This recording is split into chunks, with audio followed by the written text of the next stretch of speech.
Good morning everyone, welcome to Success Salt. मेरा नाम है राकेश कुमार और इस लेक्चर में डिस्कस करने जा रहे हैं 20 और 21 जून के डेली करंट अफेयर्स। ये करंट अफेयर्स आपके IDBI, SBI, IBPS, SSC, railway सभी एग्जाम के लिए इंपॉर्टेंट है। तो चलिए स्टार्ट करते हैं आज का सेशन और देखते हैं कि आज के सेशन में क्या है खास। और वीडियो स्टार्ट करने से पहले मैं आप सबसे रिक्वेस्ट करूंगा कि प्लीज चैनल को सब्सक्राइब करके बेल आइकन जरूर दबाएं। चलिए स्टार्ट करते हैं अपना सेशन, बढ़ते हैं पहले क्वेश्चन की तरफ। तो आज है 21 जून और 21 जून को हम ऑब्जर्व करते हैं international day of yoga. International day of yoga इस बार ऑब्जर्व हो रहा है मैसूर मैसूर कर्नाटका में और ये 8th एडिशन है। और इस साल का थीम क्या है? थीम है योगा फॉर ह्यूमैनिटी। तो योगा फॉर ह्यूमैनिटी इस साल का थीम है। थीम बहुत इंपॉर्टेंट है, आप लोगों को याद रखना होगा कि इस साल का थीम क्या है। और योग इंटरनेशनल डे ऑफ योगा को कब स्टार्ट किया गया था? 2014 में। ठीक है, बढ़ते हैं अपने अगले क्वेश्चन की तरफ। हमारा पहला क्वेश्चन है, which state chief minister has launch Ennum Ezhuthum scheme to bridge the learning gap occur due to कोविड-19 पैंडेमिक अमंग स्टूडेंट। आपको बताना है कि इनमें से किस राज्य ने एनम एजुतम स्कीम लॉन्च किया है जिसके तहत जिन बच्चों की पढ़ाई छूट गई थी कोविड-19 पैंडेमिक के दौरान वो वापस इसे पूरा कर सकते हैं। तो राइट आंसर क्या हो जाएगा? राइट आंसर हो जाएगा हमारा ऑप्शन ई, तमिलनाडु। तो तमिलनाडु की सरकार ने योजना शुरू किया है जिसका नाम है एनम एजुतम। बढ़ते हैं अपने अगले क्वेश्चन की तरफ। हमारा अगला क्वेश्चन है, which airport has become India's first airport to launch a one of its kind vertical axis wind turbine and solar PV hybrid यानी कि सोलर मिल। तो आपको बताना है इनमें से कौन सा एयरपोर्ट है जिसने ये लॉन्च किया है क्वालिटी एक्सिस विंड टरबाइन और सोलर पावर हाइब्रिड। तो राइट आंसर क्या हो जाएगा? Option D, Chhatrapati Shivaji international airport Mumbai. तो छत्रपति शिवाजी इंटरनेशनल एयरपोर्ट कहाँ है? मुंबई में। और इसने इंडिया का फर्स्ट एयरपोर्ट है जिसने लॉन्च किया है axis wind turbine and solar PV hybrid यानी कि सोलर मिल। बढ़ते हैं अपने अगले क्वेश्चन की तरफ।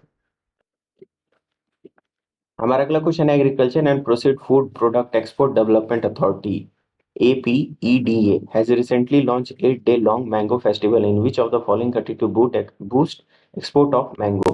तो आपको बताना है कि मैंगो फेस्टिवल कि कहाँ पे ऑर्गेनाइज किया गया? Agriculture and processed food product export development द्वारा। राइट आंसर हो जाएगा ऑप्शन डी, बहरीन। तो बहरीन में आम को बढ़ावा देने के लिए ये फेस्टिवल लॉन्च किया गया है 8 दिनों का। बढ़ते हैं अपने अगले क्वेश्चन की तरफ। What was the rank of India in the annual World Competitiveness Index 2022? तो भारत का रैंक क्या है वर्ल्ड कम्पिटिटिवनेस इंडेक्स में? तो राइट आंसर हो जाएगा ऑप्शन बी, 37। पिछले साल 43 था, इस साल 37 हो गया। बहुत अच्छा रैंक है। बढ़ते हैं अपने अगले क्वेश्चन की तरफ।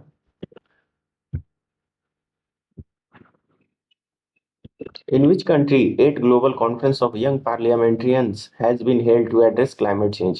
आपको बताना है कि 8 ग्लोबल कॉन्फ्रेंस ऑफ यंग पार्लियामेंट्रियंस कहाँ पे ऑब्जर्व किया गया? राइट आंसर हो जाएगा ऑप्शन डी, इजिप्ट। तो इजिप्ट में जो जलवायु परिवर्तन संबंधित युवा सांसदों का 8वां वैश्विक सम्मेलन को आयोजित किया गया। बढ़ते अपने अगले क्वेश्चन की तरफ। Which company has invested 5 lakh USD in association with UN Women for Link Women project to create employment opportunity for women। तो महिलाओं को एम्प्लॉयमेंट प्रोवाइड करने के लिए किस कंपनी ने इन्वेस्ट किया है 3.88 करोड़? राइट आंसर हो जाएगा ऑप्शन सी, लिंक्डइन। तो लिंक्डइन ने 3.88 करोड़ का एक इन्वेस्टमेंट किया है लिंक्ड वुमेन प्रोजेक्ट में जिसमें वुमेन लोग को प्रोवाइड किया जाएगा एम्प्लॉयमेंट। बढ़ते अपने अगले क्वेश्चन की तरफ। Which bank has announced $50 million in lending support of high growth technology lead startup in India? तो भारत में टेक्नोलॉजी लीड स्टार्टअप को बढ़ावा देने के लिए किस बैंक ने 250 मिलियन का लेंडिंग सपोर्ट प्रोवाइड किया? राइट आंसर हो जाएगा ऑप्शन ई, HSBC। तो HSBC बैंक ने 250 मिलियन लेंडिंग सपोर्ट प्रोवाइड करने का निर्णय लिया है technology lead startup in India. बढ़ते अपने अगले क्वेश्चन की तरफ। Bhimanand Gowda Sanghanand Gowda Patil has been sworn as the Lokayukta of which of the following state? इनमें से किस राज्य ने भीमानंद गौड़ा संगानंद गौड़ा पाटिल को लोकायुक्त के रूप में अपॉइंट किया? राइट आंसर क्या हो जाएगा? Option B, Karnataka. तो कर्नाटका की सरकार ने अपॉइंट किया भीमानंद गौड़ा, संगानंद गौड़ा पाटिल को as a Lokayukta of state. बढ़ते अपने अगले क्वेश्चन की तरफ। Who has been name as new chairperson of cellular operator association of India? Right answer क्या हो जाएगा? Option A, Pramod Kumar Mittal. Pramod Kumar Mittal has appointed as chairperson of cellular operator association of India. आगे बढ़ते हैं। India has successfully test launch short range ballistic missile Prithvi 2 from integrated test range Chandipur Orissa. What is the range of Prithvi 2? Right answer क्या हो जाएगा? Option D, 150 kilometre. तो 350 kilometre का आपका range है पृथ्वी 2 का। आगे बढ़ते हैं। Name the renowned Urdu scholar, linguist, theorist, literary critics and former chairperson of Sahitya Akademi who has been passed recently. Right answer क्या हो जाएगा? Option option A, Gopichand Narang. तो गोपीचंद नारंग पहले क्या थे? साहित्य अकादमी के चेयरपर्सन भी थे। आगे बढ़ते हैं।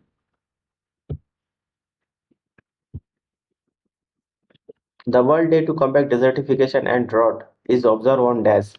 आपको बताना है कि मरुस्थलीकरण और सूखे का मुकाबला करने के विश्व दिवस प्रत्येक वर्ष मनाया जाता है किस दिन को? राइट आंसर क्या हो जाएगा? राइट आंसर हो जाएगा ऑप्शन सी, 17 जून। तो 17 जून को हम ऑब्जर्व करते हैं world day of combat desertification and drought every year. आगे बढ़ते हैं।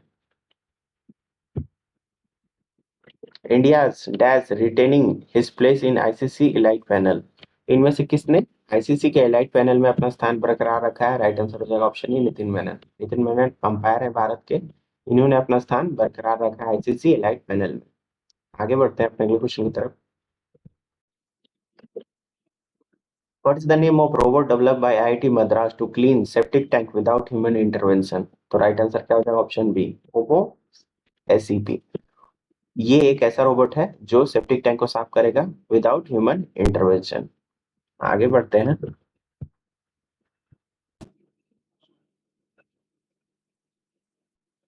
What is the theme of 2022 desertification and drought day? Right answer हो जाएगा option D, rising up from drought together. इस साल का थीम है मरुस्थलीकरण और सूखा सूखा दिवस का। आगे बढ़ते हैं अपने अगले क्वेश्चन की तरफ। Japan has participated in NATO summit in Madrid for first time in June 2022. Who is the present Secretary General of NATO? NATO के प्रेजेंट जनरल सेक्रेटरी कौन है? James Stoltenberg. तो James Stoltenberg is the present secretary general of NATO और ये 13th है। आगे बढ़ते अपने अगले क्वेश्चन की तरफ। RBI has raised additional factor of authentication AFA limit of e-mandates for transaction from rupees 5,000 to, right answer हो जाएगा ऑप्शन बी, 15,000। तो 5,000 से लेके 20,000 तक के बीच में जो भी ट्रांजेक्शन होंगे उसमें एडिशनल फैक्टर ऑफ ऑथेंटिकेशन लाया जाएगा। आगे बढ़ते हैं। Who has been appointed as the new chief of press council of India? Press council of India के नए प्रमुख के रूप में किसे नियुक्त किया गया है? राइट आंसर हो जाएगा ऑप्शन ए, रंजना प्रकाश देसाई। तो Ranjana Prakash Desai has appointed as new chief of press council of India.